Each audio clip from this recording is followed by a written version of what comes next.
waat ay kaddu jëme ko ci njabootu maam Cheikh Ibrahima Fall gépp ñi nga xam ni moo yor seen baat di seen kilifa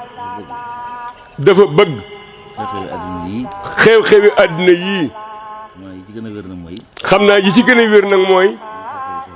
mooy xew-xewi soxna yi céet yéeg ngénte yi ak yi nga xamante ni góor ñaa ngi ko ciy def ndax am na ci sax nag ñu ciy dimbali soxna yi ndax ñoom ñooy ngénte waaye bëgg na daal yëngu-yëngu yi ñu wàññi ko te wàññi liñ ciy def muy nuru ak yàq di nuru am po loolu daal sëriñ Amdi Khady Fall ne ko yaakaar maam Cheikh Ibrahima Fall mi ngi lay digal nga wàññandi ko yooyu ne sëñ bi àgg na sax ci ni yooyu dey ku ci wàññandiku di nga gis lim lay jariñ waaye bàyyi gi daal moo ko gënal kon nañ bàyyi yàq yi ak pomi ak ngénte yu rëy yi nga xam ne du dara nag dul ay caaxaan rek sëriñ Fallu Mbàkke waajuram wa kat dafa waxan ni ngénte moom aw tur rek la jërul rëy nag ak yëf gàtt ba rek doy na ca ak tur wa waaye li nag po dongo la balaa yàgg rek ñuy saagante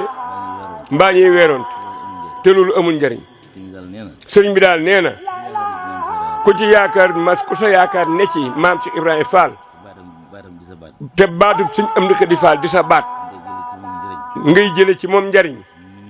mi ngi nuy digal nanu wàññandiku yenn ngénte yi ak yenn poy yi loolu daal la wax nañ ko bàyyi